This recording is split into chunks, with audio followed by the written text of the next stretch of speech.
This is Kevin from Walk the Moon. I play bass and I sing a little bit. Most of the influence for the name, at the time, back in the MySpace days, as we call it, you try and figure out your band name, and then you go on MySpace and search and see if it's taken already, and that process probably happened about 200, 300 times, and kept running into dead ends with names. And at the time, I think the Police were kind of playing in the background, and Walking on the Moon came on, and it just was kind of a spur of the moment thing, and sparked a little idea for a name. And went on MySpace, checked it out. No, it wasn't taken, and that the rest is history.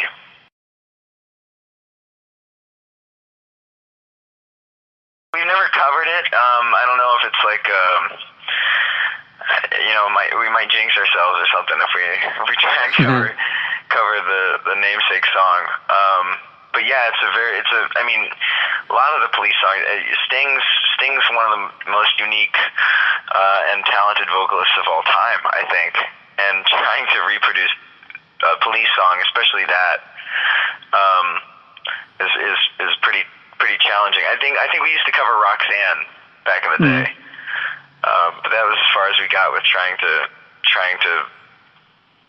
sing like Sting, you know.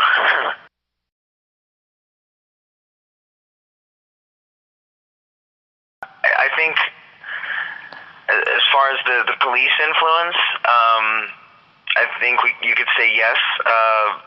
Police is a huge influence, especially that time period. Anything from the late 70s to the late 80s was big for us. So I think in that sense, our name kind of,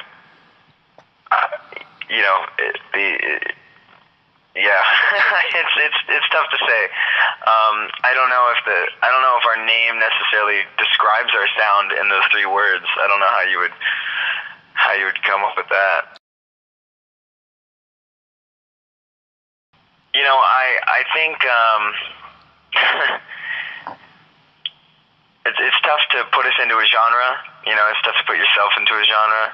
I think whenever we're asked to kind of come up with a genre for our own music, we say something to the effect of like sort of indie pop, party, dance music. It's like rock and roll with synthesizers.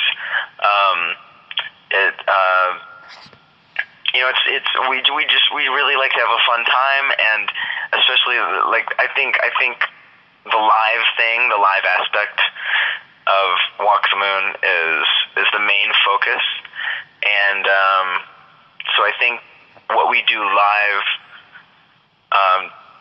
describes our sound, describes who we are the best, because we just we've been playing music for a long time, either on our own or together as a band, and that's where people usually find out about us and hop on board and stick with us.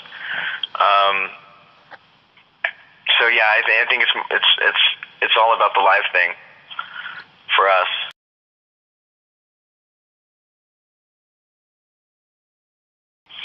Well, we put out the self-titled album in the middle of the year last year, and so we've been kind of itching to put out some new stuff. We're always writing, and we're always kind of experimenting with new tracks live, and so I think some people, some audiences are getting to know our new stuff before it's even recorded, so we really wanted to put out some new things. So Tightrope is going to be the second single, and so surrounding that, we wanted to give ourselves the opportunity to put out a couple new tracks. Those being a track called Drunk in the Woods and a track called Tet a Tet. Along with that, we wanted to give ourselves a chance to re-release a B-side from the album called Any Way I Can. And then we thought we'd throw a live recording of one of our favorite Talking Heads songs, Burning Down the House, in there with it. So, and also an acoustic version of Tightrope. So it's kind of a nice little post-album EP to kind of hold people over to the next album, I think.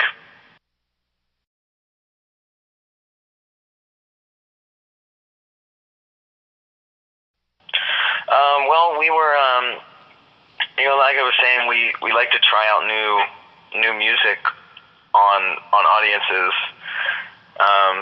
The live thing being so important to us, we want to, when we come up with a new idea, we like to play it and see what happens and see if people dig it. And we've been playing those two tracks, Drunk in the Woods and Tete-a-Tete, for a while now. And so we had a day off in LA on our last tour, and decided to book a studio and go in there and just knock out a few recordings, and that's what we ended up with. And decided, why not package the new single with some new stuff to kind of give people some fans who have been listening for a while, give them some new tracks to keep them going until we get to the next album.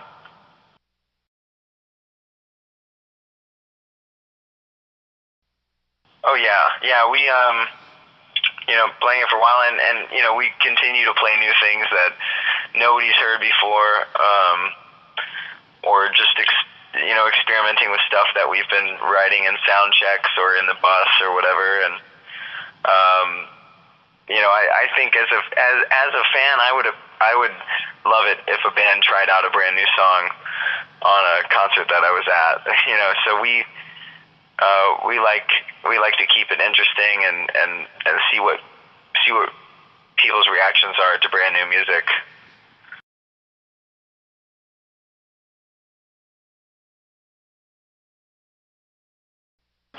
Yeah, we've Talking Heads are by far the biggest musical influence to this band. And we've been covering Talking Heads songs for a long time, and Burning Down the House probably the longest. That's one of our favorite songs of all time collectively, and one of our favorite songs to play for other people. And it's been, morphing over time the way we cover it, and it's kind of fell into its own. And we played it many times, and people keep enjoying it more and more as we play it. And so we thought, why not put a recording of it in, out there in the world, for people to have on their own, because we think we have a pretty fun version of it, that people might appreciate.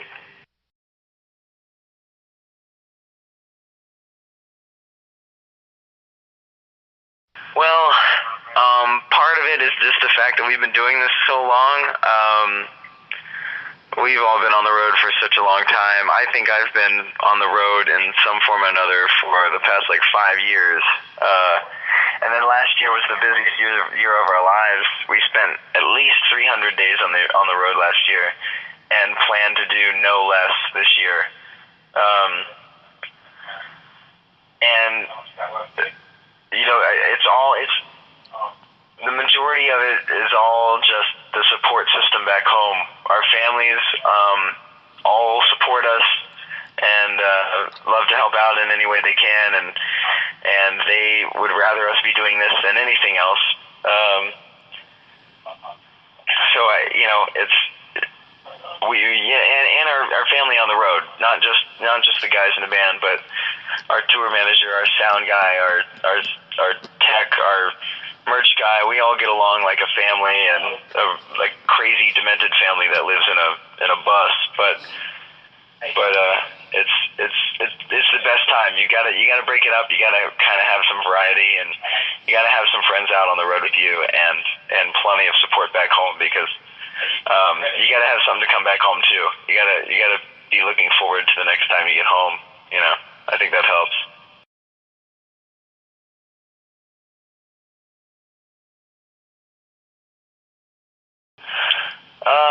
Really, any free hour or two that we get, we try and make the most of it. today we're in London. We've got a little work to do, but then we've got the rest of the day off, and I think we're all going to take advantage of that and go out and see some sights. And it's just days like that pop up every once in a while that really help break up the monotony. I'm looking forward to getting back to Germany.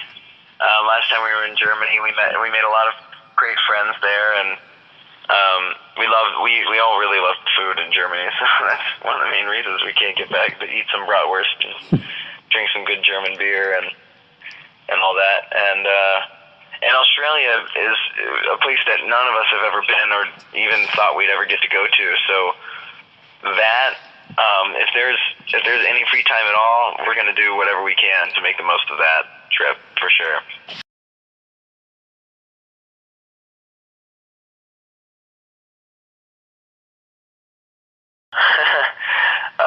Well, heat, especially in this climate right now. People have been standing outside waiting for hours and freezing. So we make sure to get plenty hot inside the venue. Let's see, what do we bring to the live show? I think it's not just about us. It's about how we interact with the audience. The audience is such a big integral part of the live experience, and maybe they don't even realize it, because a good audience kind of fuels our fire and gives us a reason to pour our hearts into each show. And if the audience is great, which they almost all the time are, then I think the whole experience is going to be unique in its own way.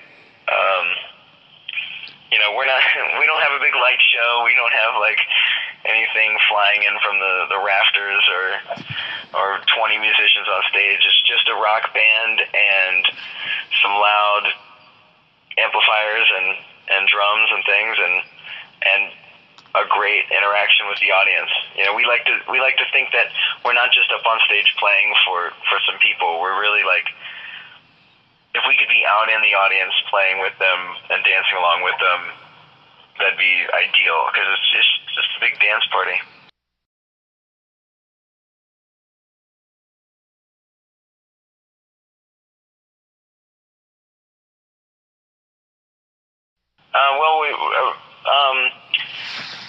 When we made our music video for the song "Anna Sun," we were trying to come up with ideas for the influence, the vibe of the video, and one thing we kept coming back to was the Lost Boys from the movie Hook, and how they would paint their faces before they went to battle. Was a really, really interesting idea, and somebody suggested putting face paint on in the music video. And then when we decided to release a music video and release our first independent album back in Cincinnati, we decided to have face paint at the show, and we put large canvases up on the wall and just had paint. People could splatter on the canvases, and paint was kind of a big part of it. And we didn't realize how we'd started this thing, but people started to come to every show with face paint or art they had made with paint, and it became a way for us to interact with audience members before a show, especially at a show where we might be opening up for a bigger band and nobody had a clue who we were. We just walk around the audience and start painting faces and get to know people and talk to people, and I think it produces this connection, this really unique connection that's pivotal. If you're an opening band, because you want people to have some kind of knowledge of you before you go on stage, and it's perfect when you can look out into an audience that you've never played to before, and half of them have face paint on, and they kind of feel connected. It's really nice.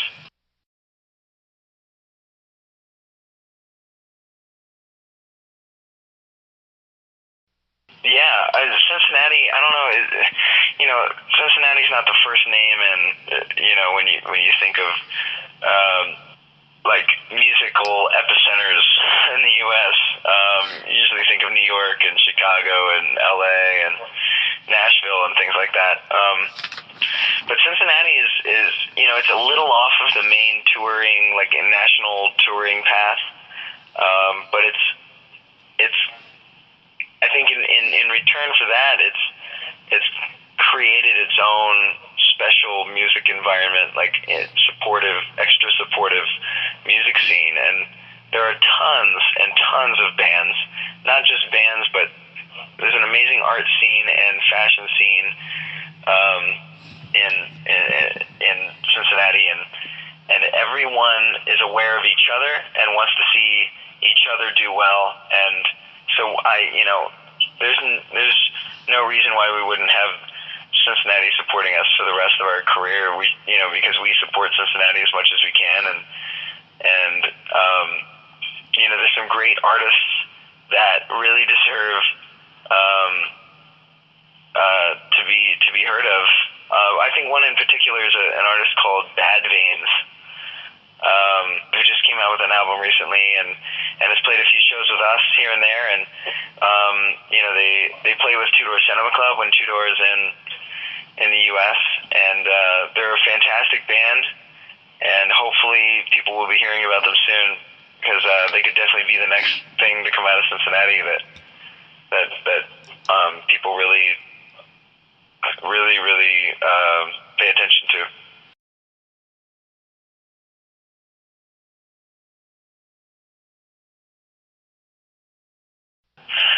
Well, Nick, our singer, formed the band in college, at Kenyon College in Ohio, in 2008, I believe.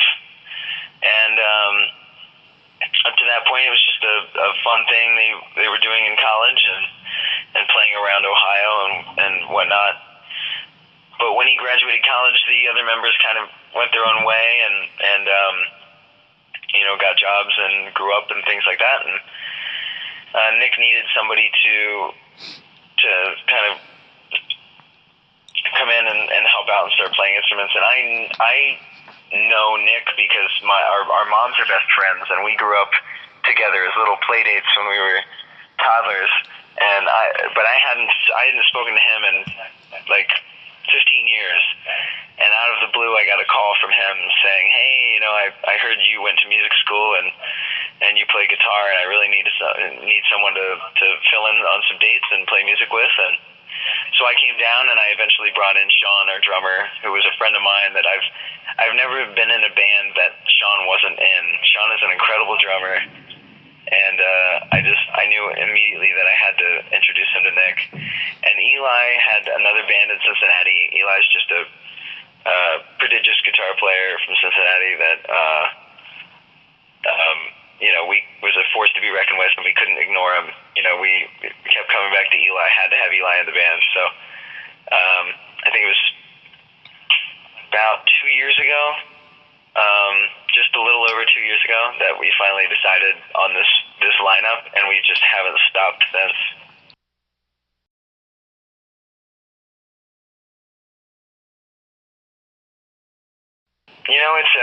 It's definitely a different world that we just aren't a part of and don't really know much about. But there's something to be said for the songwriters that write massive pop smash hits, and that is definitely a job I wish I could excel at and had a chance to do. And you can't ignore a fantastic riff. You can't ignore a fantastic pop song, and whatever form it ends up coming in, whether it be a boy band or a massive pop vocalist or some solo artist or something. It's to each his own, and if people follow that, that's I can't blame them. I love pop music. We write pop music. We write rock and roll, but it's definitely singable and it's pop music, and it's in some senses, it's not too far off from that kind of idea. So, you know, I don't own a One Direction album. I can tell you that.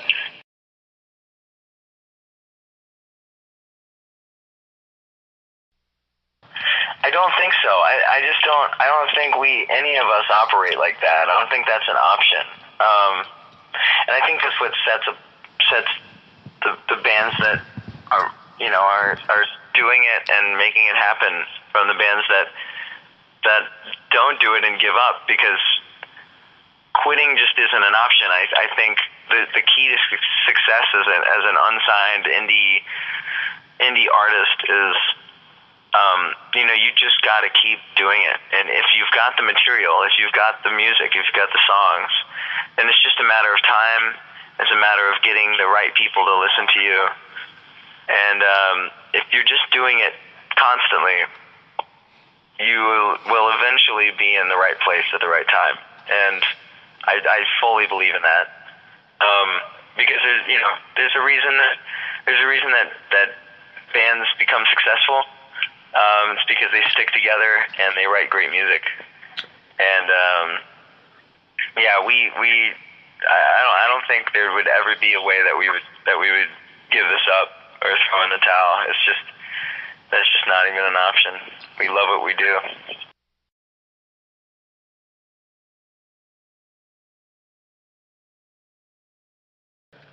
Oh yeah, absolutely. And it's interesting. Like, we've been working so hard for a little bit longer in the U.S. and then we got the chance to start playing shows over in the U.K. and it takes you right back to where we were a year or two ago, playing for 45 people in Notting Hill Arts Club. That was like our first London gig, and you gotta remind yourself that we've got to do this. We've got to go back to our the roots. We've got to keep pounding away, and it'll pay off. And it has. I mean, last night we played for 800 people in London, and it's just a constant reminder that we're doing what we love to do, and we must be doing something right. So let's just keep going. And even though we're in a bus and we've got 40 tour dates and a big crew back in the States, we get over here and we hop in the van and it's just us and our own gear, and we're trudging our way through the whole of Europe, playing little tiny gigs. It kind of puts things in perspective and keeps it real, and keeps reminding you that you gotta go through this, and people are gonna appreciate that, and we're gonna appreciate that people keep coming to shows over and over again and supporting us through the rest of our career.